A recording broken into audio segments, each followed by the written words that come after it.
Hello, hello, everyone. I am your host, TaSh, and this is Women in Games International's Cheat Codes podcast. I hope you know your schoolwork like you know those video games. Now, that was a phrase I heard over and over and over again growing up. To my grandma, it made sense. To me, it sounded like, I hope you can swim as well as you run. It didn't make sense. It wasn't the same area of life. I get that she meant for me to apply effort to my schoolwork in the same way she perceived me working hard at a tough level of a video game. But as someone who only finished my homework so that I will have time for video games, it didn't make sense. I didn't want to hear her. As an adult, I write creatively, and often people will say, like, what are you doing? To them, I'm playing Homescapes or Sudoku on my phone, and it doesn't look like I'm writing. This is not what writers look like. However, to me, if I sit and focus on writing, all I'm thinking about is writing. If I'm thinking about writing, I'm not writing.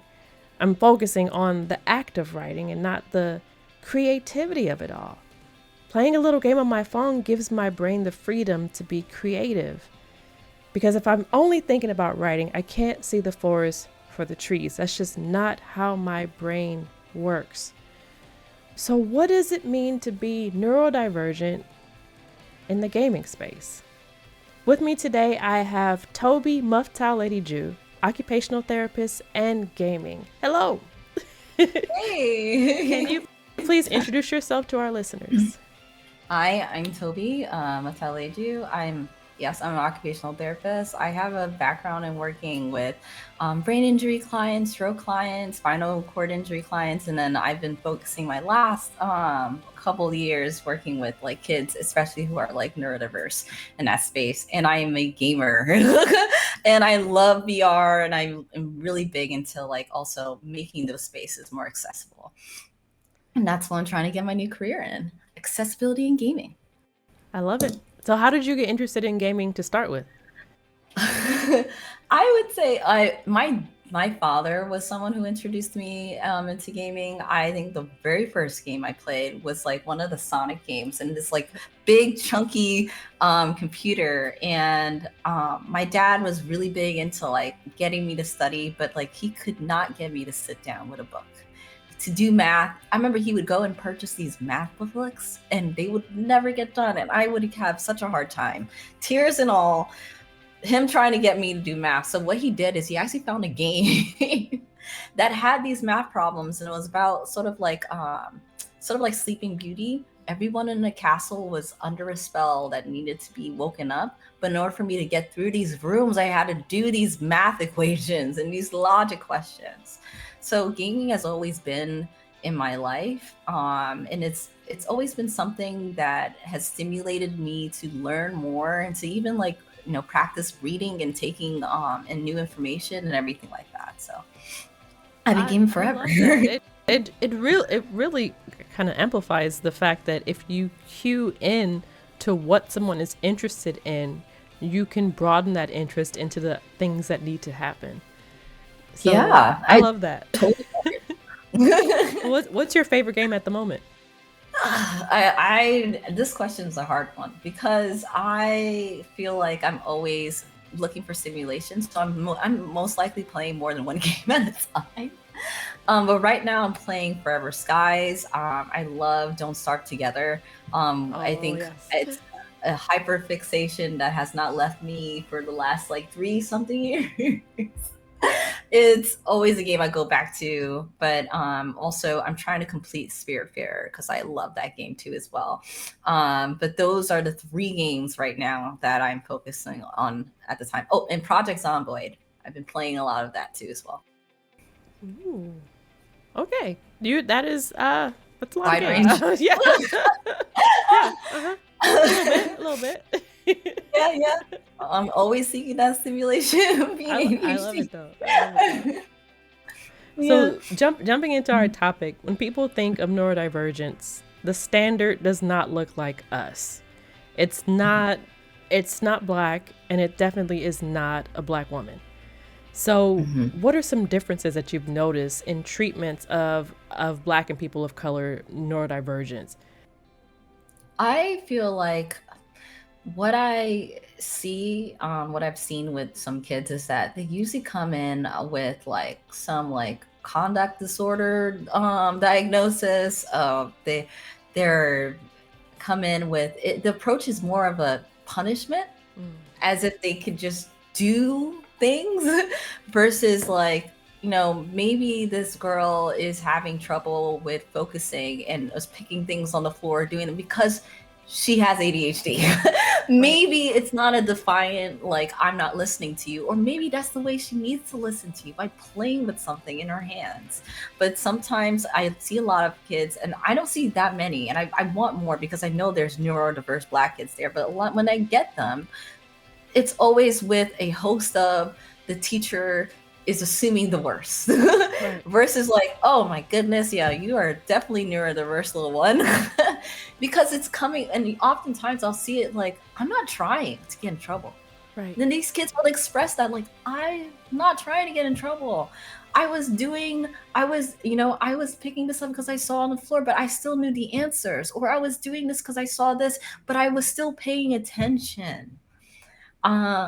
And that's usually the differences that I see, because I think everyone has the perception of what a neurodiverse like kid who is not Black looks like. Right. And those are literally, especially those hyperactive ADHD white boys, they look like the data has been showing what those neurodiverse kids look like, and they're easy to spot out. Right. But like, also in terms of women who are neurodiverse don't act like men who are neurodiverse. Yes. There's studies proving that. I mean, a lot of things with also women when it comes to like masking.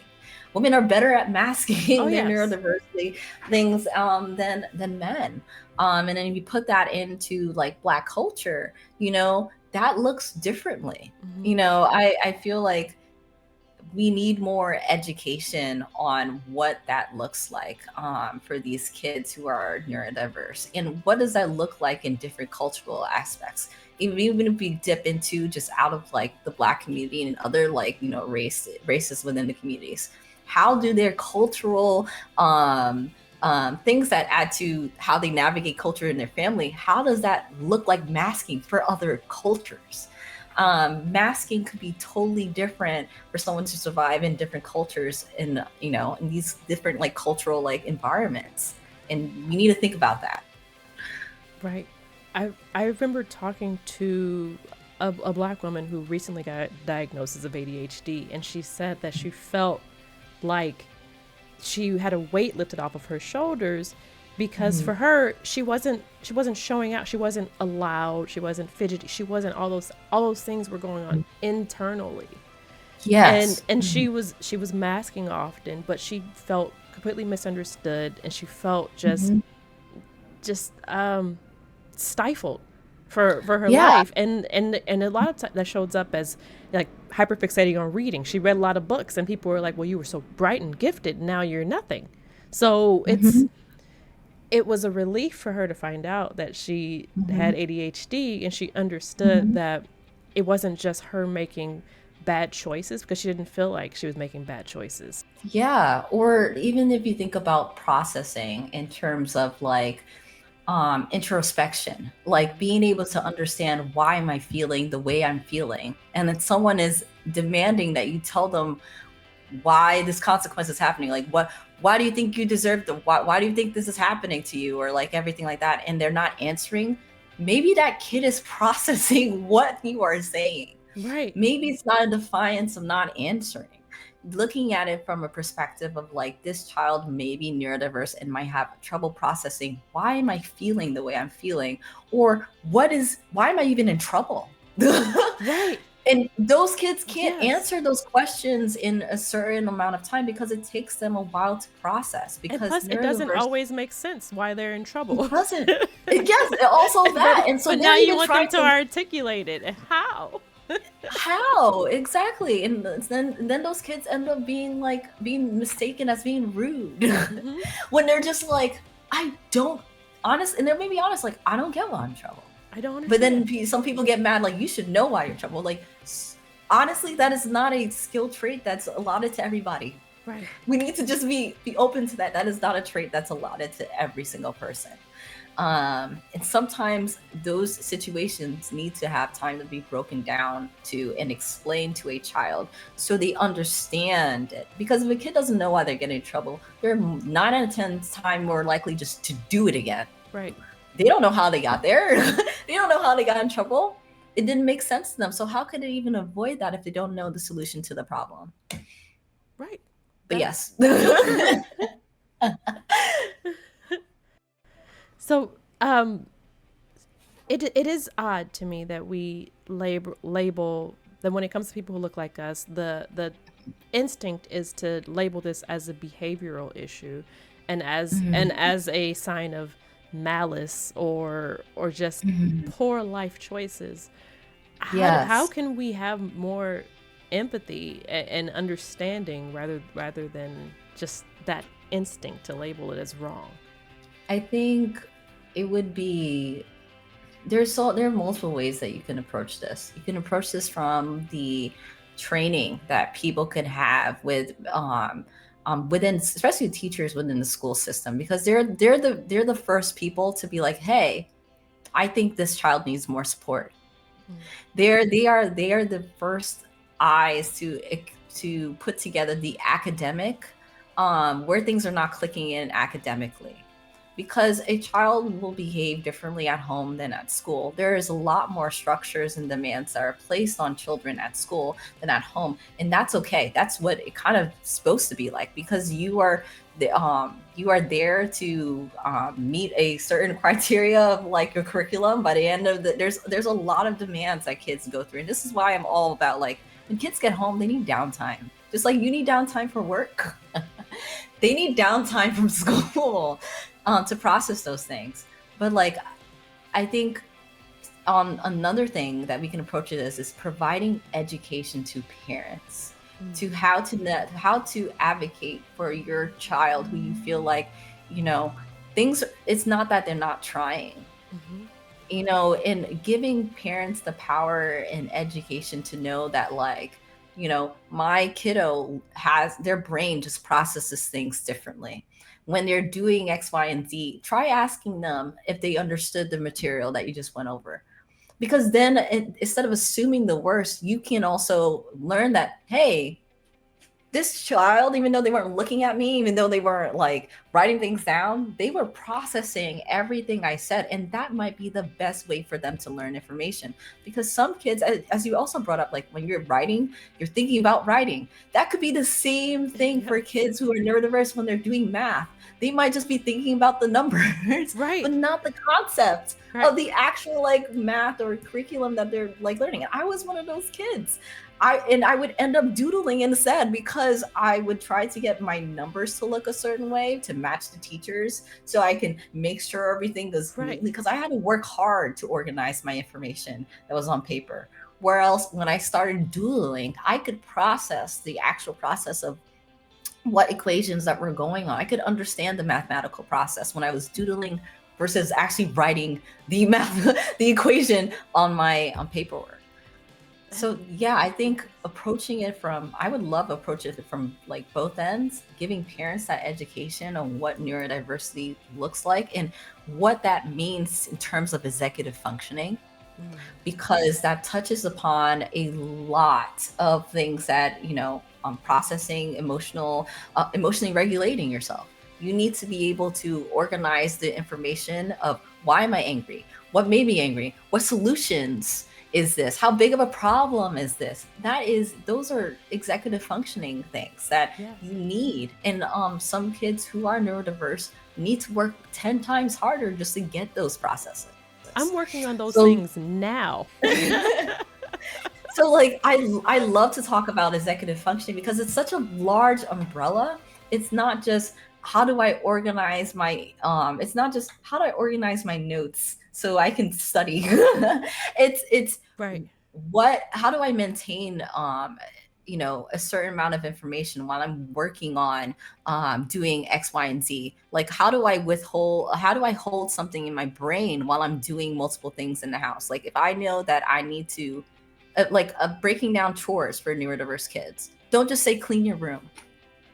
make a list, write it out. Be like, you're cleaning your room means if the bed is put together, and maybe they might need a visual prompt of like, this is what your doing your bed looks like. Your shoes are away, your toys are in this designated spot. That is what cleaning your room looks like. So when I say go clean your room, this is what I mean. Because go clean your room to a kid who has who are neurodiverse and have executive functioning difficulties means like they might go in the room and feel totally overwhelmed because they're like, Yes. I don't know what I don't clean means. know where to start. Yeah, and it can be so hard for these little ones, especially and the when you're learning neurodivergent urge to put something in a bag and put that bag away. Or in the closet and then close the closet door. That's really bad. Now it's done. It's clean. No, not really. And that's, it's out of the way. That's not an act of defiance, and that's not them being lazy. That's like, I don't know what to do. And knowing this that is too from big. also a parent perspective. Yes, and knowing that from a parental like perspective gives you the grace to be like, my kid is not just going out of the way to stress me out. Yes. No, I might need to have more supports in this and explain what does cleaning the room look like. And also knowing that every child is different. Your first child might have gotten that super well and still be neurodiverse. And your second child might not get that as well, being neurodiverse. Neurodiversity is not a linear thing. If I think about it, it's like, if you play RPGs, you get the circle, there's an attack, defense, agility, dexterity kind of thing. Yes. It's like that, but it's with different skills of executive functioning. Yeah. No child is the same. One person might be really good at processing this kind of information, which like in girls, emotional regulation comes a little bit easier. Not to say it's not a struggle, but comes a little bit easier to them than the boys who are neurodiverse. But they might have a blip there, but then when it comes to organizing or processing or even like working memory, that's an executive functioning skill. They may not be as high on the or like they might not score as high on that. Speaking of working memory, it's for me, it's those things where I don't remember I'm supposed to do this, but I remember that on this day you wore this hat and the hat had a small turtle. Like I remember those things, but I find it very interesting, especially in the workplace, is that some people need one large things. And some people need one large thing, and some people need 7 small things that comprise of that. And I'm understanding now. I need 7 small things, and I'm learning to create those small, because I understand that I need to be the self-starter. I need to be the one who does that. It's taking practice for me to create those 7 small things out of the large things. And I think that in order for us to be effective in our workplaces and effective in other places, we have to learn to understand that about people as well. And it doesn't imply laziness, and doesn't imply defiance. It's just an understanding of a different process. And that's what, when it comes to just like flexibility, right? And when it comes to accommodations of like, working with someone who's neurodiverse, having the flexibility can really, in a way, give more to the quality of work that they can produce. Like someone might be like, if I start my job at 7 a.m., me doing that at that time, my brain is not like, processing or as quick than when I hit the ground running at like 9:30. Right. My 9:30 work may be the best work, but then I have to go through X amount of steps to be there at 7:30, but I'm not doing the best work at 7. I'm not doing the best work. I'm not doing the best work at 7:30. You might get more quality work and more succinct work, but just allowing flexibility in terms of even like working space, being able to work in an environment as like, that's why I love remote, is being that's coming up as a big thing now. A lot of people can produce more quality work in the space that they work best in. And if as an employer, you would want that. That's an accessibility need. Yes. And you can retain more employees by just allowing that flexibility and accessibility within your workspace, making it a safe space for people to produce their best work, because people know themselves. And you want that in your team. I do more work And from 9:30 to 3 than I do from 7 to 5 p.m. So and I'm that's a just the more way I work. noon. I'm a more noon to 7. Yeah. But I that's when it comes to like noon to 7, after like 7 o'clock, then my brain is like done. But if I'm forced to be more of an early riser around, like, I would say 7 a.m., I won't start producing my best work till at least around like 10:30, 9:30. Right. But I get so much more done from noon to like 7 or noon to like 5. Those That's the I'm like window. Yeah. processing all that really more quick, because I've had time. My brain also needs time to wake up and to get the stimulus that it needs to. It's almost like my cup needs to be filled at a certain point Yes. to pour anything out of it. I start out with an empty cup when I wake up. So what are some things that you think are forgotten about that are often overlooked with when it comes to being neurodivergent, either in the gaming space or in the workplace? Um, I would, I think understanding how different people navigate social situations is something that's kind of overlooked, in terms of like when it comes to like code switching or masking.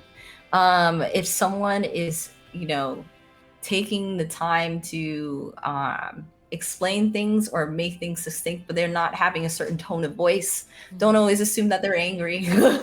Or, if someone is, moving a lot, but they might be, let's say, like they might be like, playing with their nails, or, clacking them together and stuff like that. That doesn't mean that they're like being lazy or they're not paying attention to what you're saying. Movement is such a big thing when it comes to neurodiverse, like, people within also like gaming or within the workspaces. That's why these swivel chairs are so freaking Oh popular. yeah. Too, as well. Like, I think representation too in gaming can also create more accessibility, because when you see yourself in a game, it makes you feel like I can either do that, or I can be part of a team, or I can be part of the team that creates that. You need to see yourself, like, it's a like, a lot of these neurodiverse kids also play games. Right.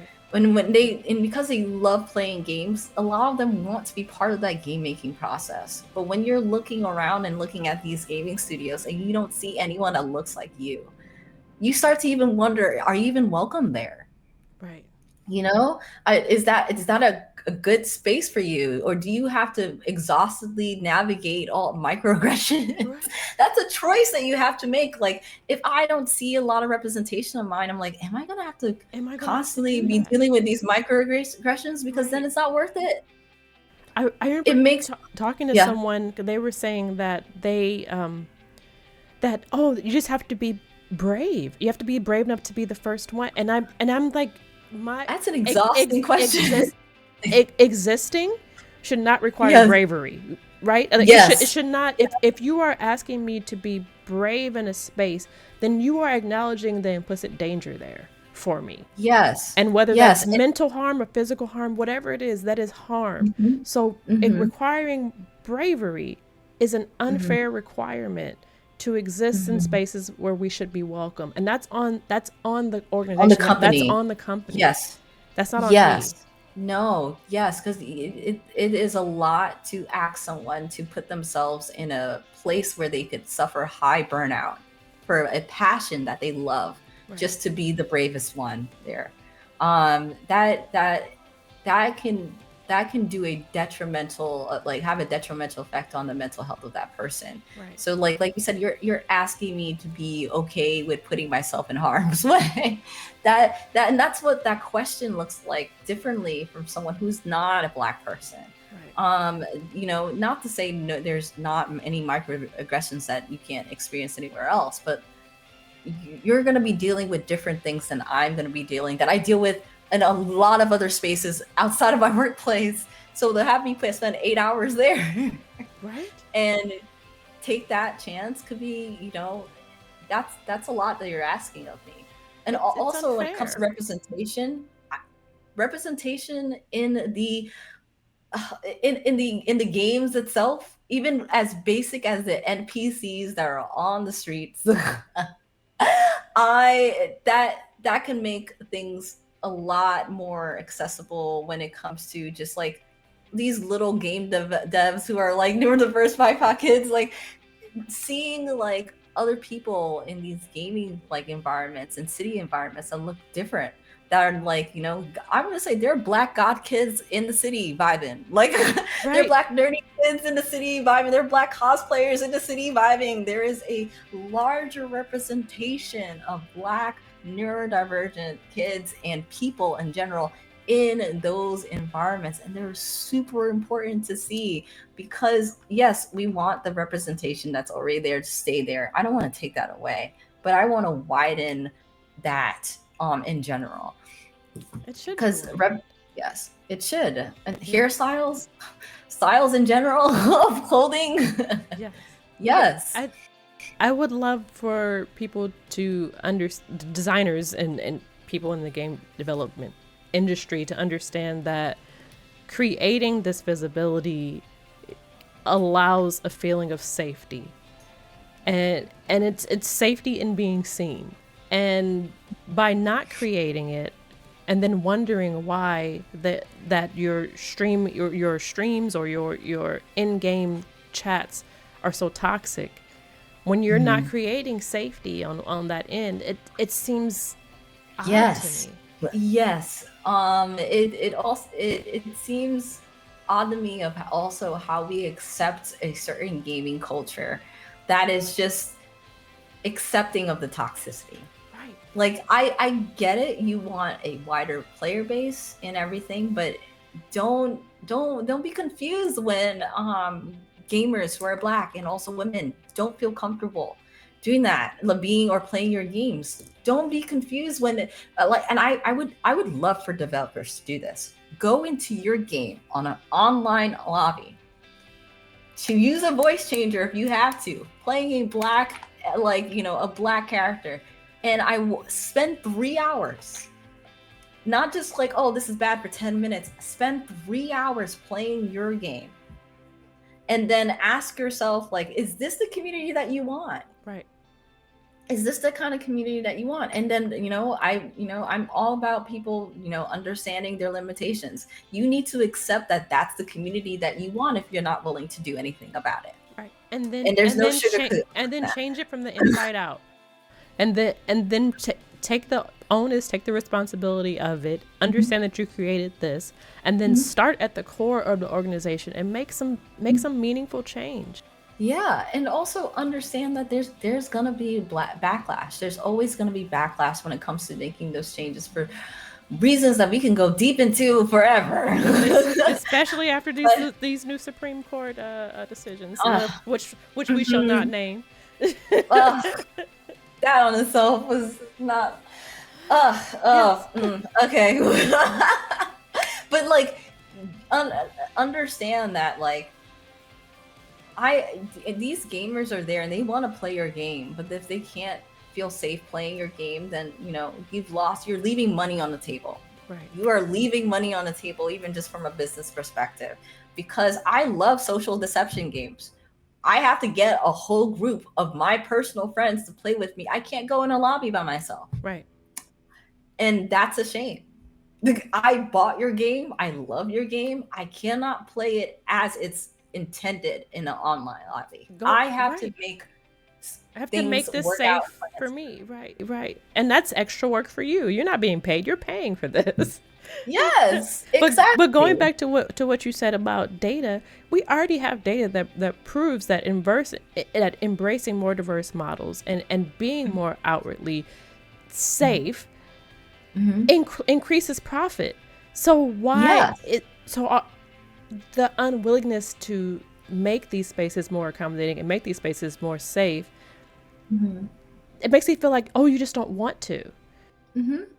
I feel honestly sometimes the same way too, because you're not taking away from the other models. No one's saying delete your other models and replace that with like a black character. If anything, they're just saying, like, I want a model that looks like me. Right. to be when I'm playing a game, because imagine like and even comes when it comes to like VR. Beginning of VR chat, there were not that many black avatars. And it was the weirdest experience to put on an avatar that was white. Right. To the point where like I have to just make my own avatar, or I have to buy an avatar that doesn't come with the game with my own like money just to have some sort of control and representation. It's different now, I would say. But 3 years ago, there was no black models. None of them. Or they were like really stereotypically racist. So like I had to go and make that for myself because I liked the game, but that shouldn't be on me. It shouldn't be. That's unfair. Yeah, so like if think about that, if all you had is like character models and you played character models that did not look like you remotely whatsoever, how would you feel? How would you feel playing your game? Also, it lets me know who was in the room creating. Or writing. Somebody's writing. Yes. Right. Yes. Yeah. Or like just there's a lot of really cool things when it comes to ADHD, neurodiversity, and hyperfixations, and allowing those hyperfixations to happen.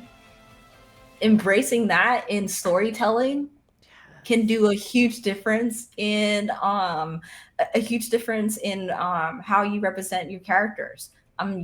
Always having the same like story trope of a black kid who was going through a rough time, who was involved in like the police are always in trouble. Like, what about those black nerdy kids who like was obsessed with anime, or was obsessed with like trains, or was obsessed with, or could tell you everything about plants, like gardening? There's a huge gardening community in the black nerd.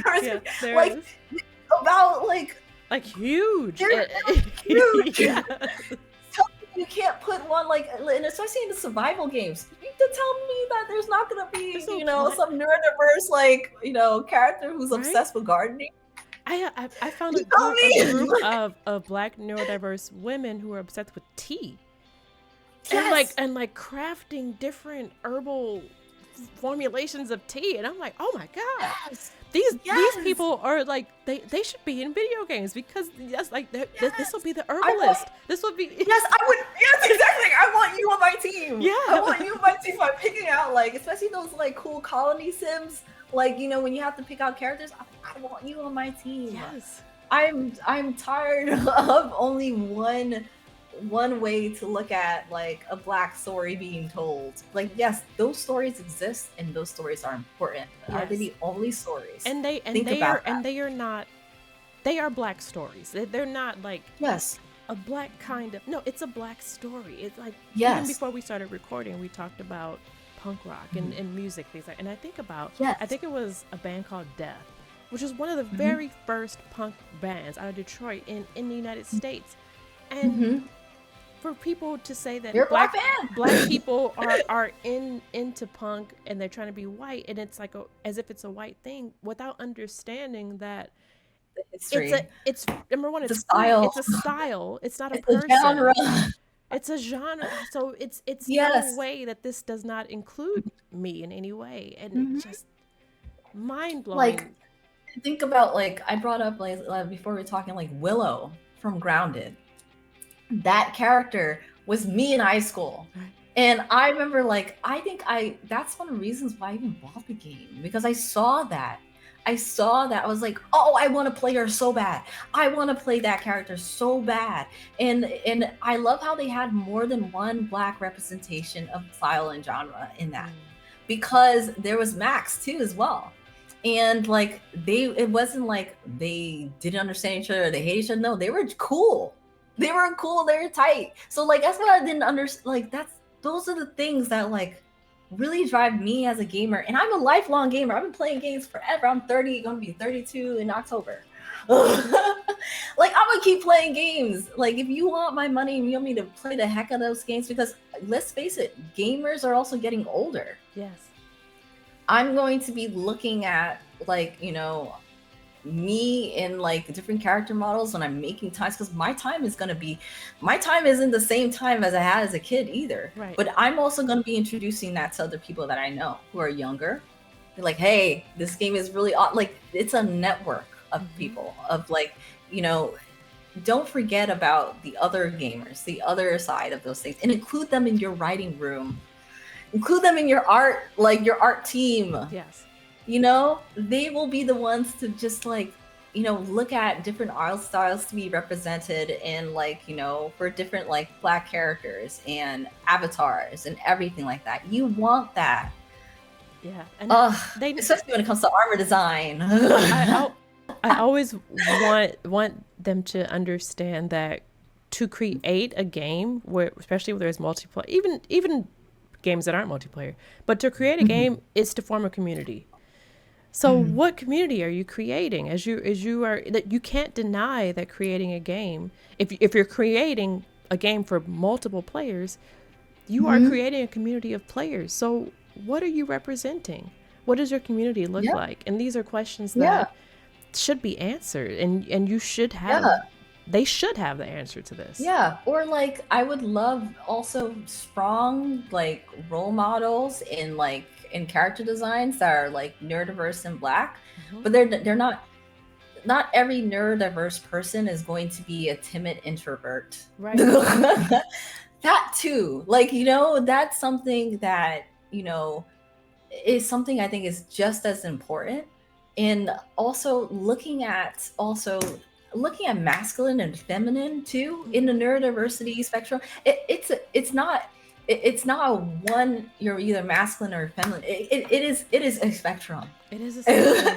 It is a spectrum in itself. And, you know, that can really open up the character designs and models that you're thinking of. When you think of it as a spectrum, you don't just have to be either feminine or masculine. And that goes for male models too.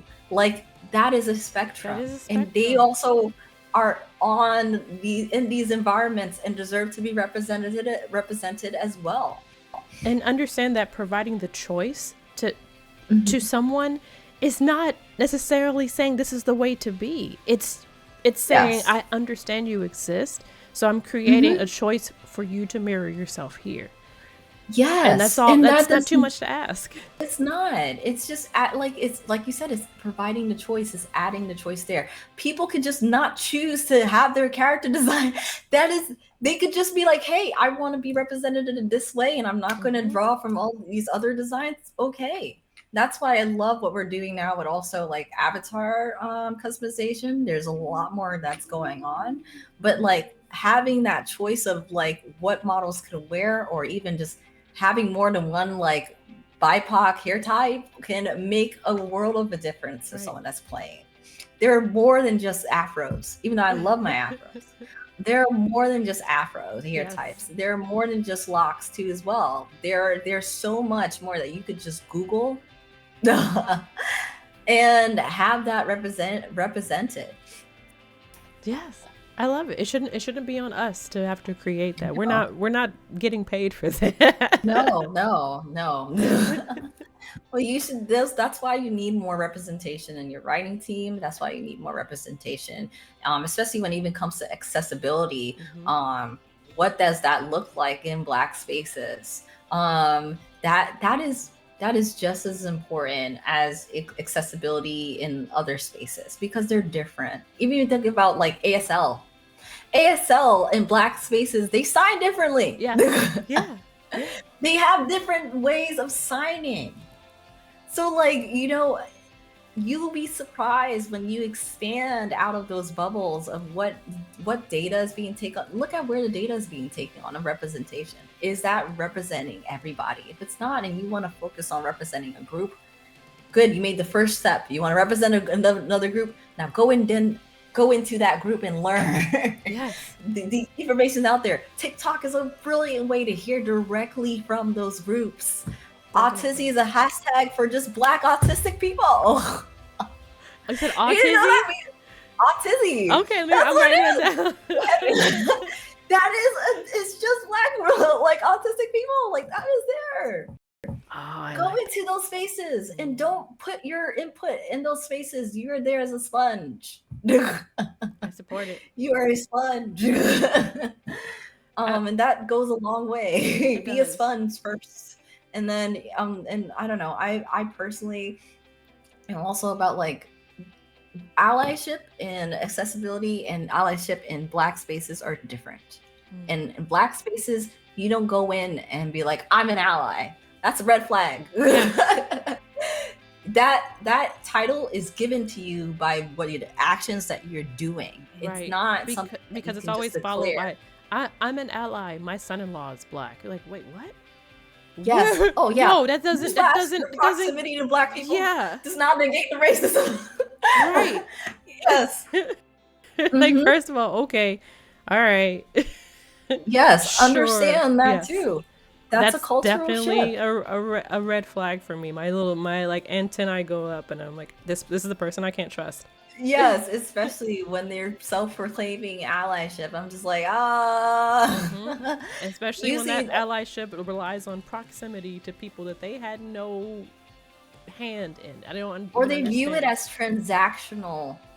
They view the space as transactional. Like, oh, I did this. I should be praised for this. And the thing is, what allyship is really about is just about being a decent person who acknowledges experience. Because that's not something that you should be giving a plaque for. If you are a true ally, one person offending you does not make you say, well, then I just won't do anything. And you're, wait a minute, I thought you were an ally. Yes. This one person offended you, and now you decided that you're not going to help anyone that looks like them. Yes. You weren't an ally. Yes. Yeah, you were never an ally of that, because also Black people are not a monolith. Also, neurodiverse Black people are also not a monolith. Very true. Those things are, you're going to get different perspectives. You're going to end up, and I think anyone who wants to actually take in that actual role as an allyship needs to be able to accept, I'm gonna mess up. Yeah. I'm going to mess up. I'm going to say the wrong things. It's going to happen. But I have to accept my education with grace and understanding. And also understanding, if someone comes in hot because you stepped in a line, you stepped over a line, it's because they have been hurt 10 times before you. You are not the first person to have offended them with the same exact words. You are not the first. So when they come in hot, understanding like, hey, I apologize. That is not my perception. I'm here to learn, accepting that person is coming from most likely trauma too, as well, from being harmed, goes a long way to that, from that community, from that conversation, from going like really heated to like calm immediately. Just knowing that and giving that person that grace to have that. I've seen it happen so many times before when someone understands that heated conversation completely becomes unheated. Right. And now then that person who's really angry, or that person who's really not even just angry, just feeling those valid feelings, they then have an opportunity to understand that you're safe. And then give you the information and the education that you need, because like, you're there to help, right? Very true. That is like the biggest like thing I've seen. Like anyone who's an ally who wants to be that, take that allyship, like you gotta understand the perspective of why you're getting the reactions that you're getting. And that will go a long way. That will go such a long way for you being like a safe space. Yes. And it's not gonna be easy, but it gets easier once you learn to listen, because you not only everyone is unpacking things. Everyone is unlearning at this time. Yes. And that's it can be some painful, hard work. So if you understand that not only are you unlearning and unpacking, so are other people. So you have to have grace. You do. Like I think I've had this. I went to, well, in my school, Bay Path University, we went, this is this small like group, we called it like Alana, and it featured basically, it was Asian, Latino, African American, AA, and then it was like, it went through like all the ethnicities, and then at the last Alana part was the ally at the end. So like we made this group, and the biggest thing we talked about was like hair, because when I went to school, I won't name this professor's name, but like someone just reaching it, and I had my hair out because I was, in the process of switching hairdos. She just like, I love your hair, just touched my hair. And I was like, I remember that was like, I it was the most uncomfortable feeling where I'm like, I don't know you, and I didn't give you permission to be in my space like that. And I don't know where your hands have been. Right. The only people who touch my hair are me and my mom, my sister. People who are in my family are allowed to even touch my hair, and they asked too before that. Another thing I would like to also point out, like a lot of us tender-headed folks are also neurodivergent. Oh, yeah, that makes sense because we feel big feelings. That's all I'm saying. We're feeling big feelings. We feel a lot. Yes, but like sensory aversion is such a big thing in those neurodiverse spaces. So like some of our kiddos who can't sit. Yeah. Some they need time and grace to get that hair done. I just want to tell anyone listening, I don't have an attitude. My shirt is uncomfortable. Like it's not. Sometimes it's just that simple. Yes, my shirt is it's itching a little bit, and I'm like, why that tag needs to go. So thank you so much, Tobi, for being on Cheat Codes today, and thank you for everyone who tuned in to listen. I really appreciate our conversation. I think that we could probably go on and on about what it means to be neurodiverse in not only the gaming space, but just to exist in this world. So thank you everyone for tuning in. I'm your host, TaSh, to Stay in the Know with Women in Games International. Please visit us at getwigi.com and subscribe to our newsletter. You can also find us on multiple social media platforms at GetWiggy. Take care, and we will chat soon.